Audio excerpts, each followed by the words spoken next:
Alright everybody, welcome back to another Xvault gaming video. Xvault here, and today what I want to go over is the fact that Wolverine from Insomniac is going into full production right now as we speak, which means some great news down the line. So let's break that down. So without further ado, let's go ahead and jump to it.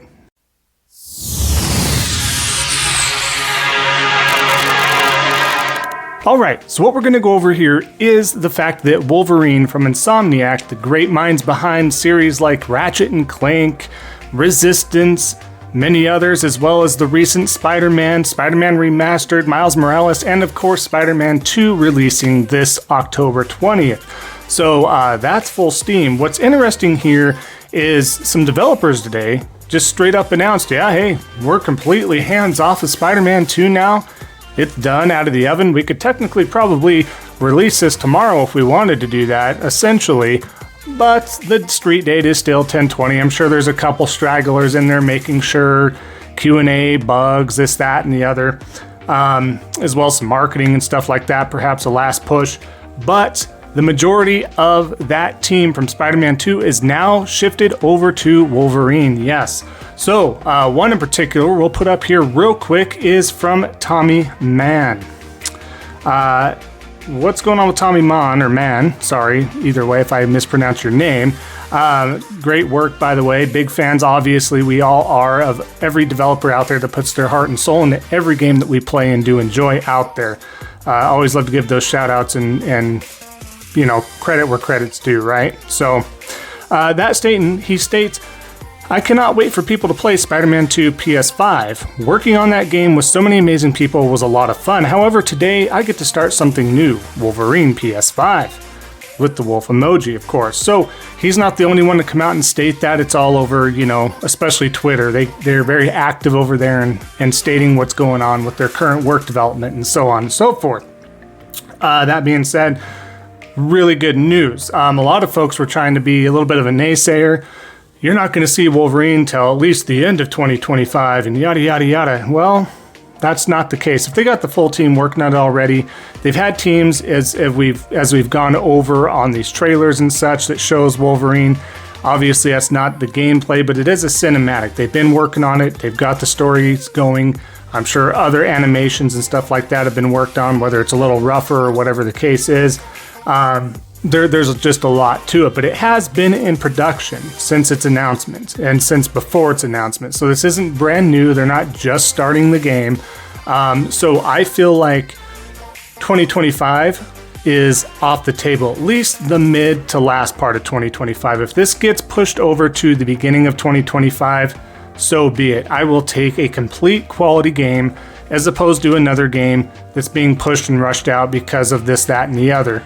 Whether you're looking at, you know, anybody that's investors, you're looking at anybody else that's pulling the strings behind the scene, you know, that's a lot of options. And I know a lot of games don't always have the, you know, ability to keep that in-house and put that out there. But Sony is a different kind of bird out there in a way, or a different cat, so to speak, where they pride themselves on that quality. They pride themselves on hitting all those high review scores, so you know which review outlets, and there's been some controversy lately again with Starfield, but there's a lot of outlets out there that, you know, for better or worse, if you have a great game, it's very hard to deny that unless you have a clear and utter distasteful bias towards a certain brand.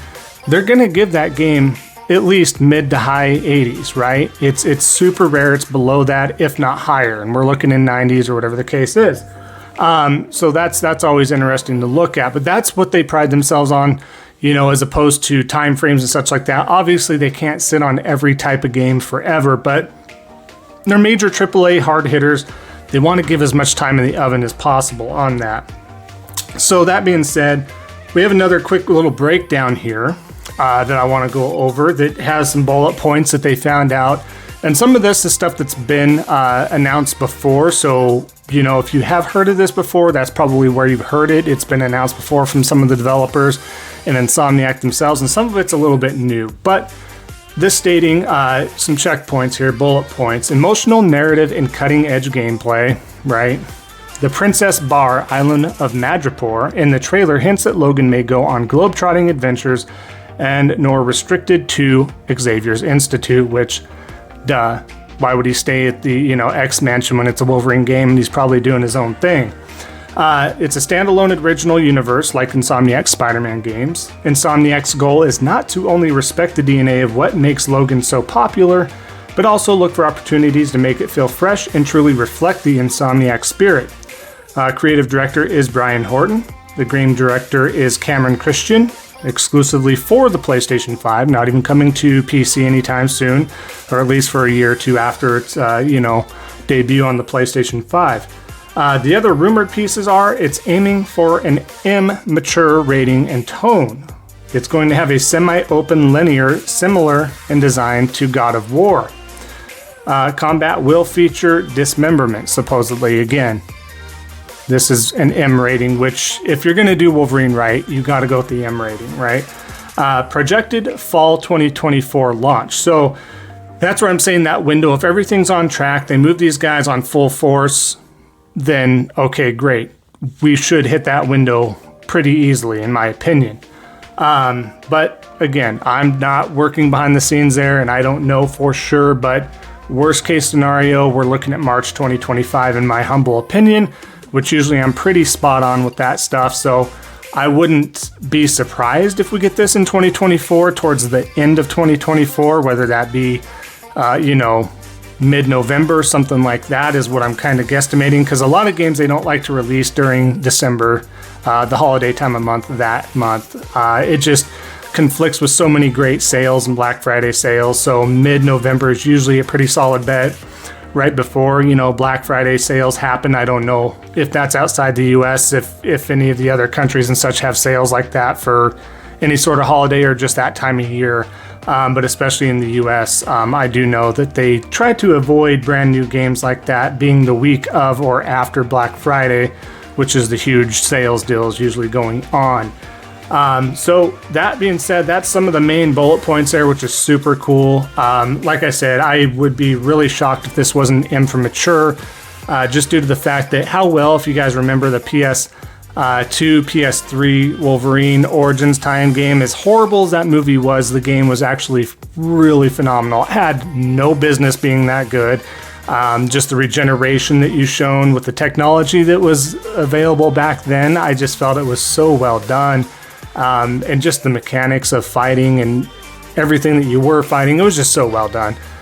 So if they can even kind of match that and just implement a little bit more, or if it plays a little bit more like God of War in a way with your Wolverine and claws, and who knows? I mean, obviously Insomniac is not Santa Monica, and it's going to have a different DNA to that, but there's just so many things to get hyped and excited for. A lot of names for enemies that could be crossing the paths. Obviously, I really think we're going to see Sabretooth, but the one I'm really crossing my fingers for is an awesome fight between Omega Red and Logan himself, so we'll see what happens there. Anything else is going to be a cherry on the top. Again, personal wish, because I'm a huge fan, is they see, you have those two anti-heroes kind of fighting each other. So you got Wolverine. I'd love to see a guest appearance from Ghost Rider, of course, in there. I think that'd be so good. Would just probably make my decade. So we'll see what happens there. But I think there's a lot of opportunity. You got Juggernaut. The Rogues Gallery for Wolverine is just amazing as it is anyways, right? You can cross paths with anybody that's antagonists of the X-Men as well, that has had similar run-ins. We'll probably see Lady Deathstrike in some way, shape, or form, maybe even a Mr. Sinister behind the scenes. He always loves to mess with sort of DNA and cloning and just hybrid mutations and whatever the case is. So he's always had a big interest in Wolverine, so I would be surprised if that's not a main storyline there, or if they're going to be really Sabretooth-centric and go to some roots. But it looks like a very seasoned, up-to-date, modern Wolverine here, so I don't know if they're going to partake in that. They could have flashback scenes. I don't know. There's so many things they could do. That's the exciting part. That's the most hyped part that I'd like to see. But as hyped about as I am for Spider-Man 2, and these devs are really putting everything they can into it, and said we're going to be shocked and we're going to be amazed once we get our hands on Spider-Man 2. So if they're doing that, I have no doubt that they're going to bring everything they can to the Wolverine game. And the fact that you're going to get that in the PlayStation ecosystem, which guarantees you're going to get that high quality type of game out of it is going to be just amazing. So I can't wait. Hopefully we have more news on it. As soon as we do get more Wolverine and any other sort of PlayStation news, I will be sure to bring that to you, of course. But we'll wrap it up for here. But I would love to hear from you all, definitely down in the comments, about your excitement for this. If you have any excitement whatsoever, or maybe it's just not your thing, I would still love to hear from you. If you haven't already, definitely leave a like. And if you would definitely consider subscribing if you haven't already, helping out a small content creator like myself. We are getting ever so close to that 1,000 goal. We are at 600 and, quite a bit here. And it's just really amazing. It's been fluctuating a little bit as far as like high, and it's I know we're at 683 at this point in time, but it just blows my mind to even think about that. That's why sometimes I'm at a loss for words on that, because you guys have been so great, and I'm glad you guys have followed along. And a lot of you have shared some feedback saying you really enjoy the stuff, so I really appreciate that as well. I appreciate all feedback, of course. If you would also like to hear, if you've made to the end of this video, if you'd like to hear some more reviews done by me, I would love to kind of dive into that a little bit more and do a little bit more on reviews of games. So if you would like to hear about that, definitely let me know. I'd like to make some content for reviews as well in between these news and commentary stuff. So thanks again. We'll have you rest of your day back to you guys, and we'll see you next time on the next Xvault Gaming video. And until then, take care.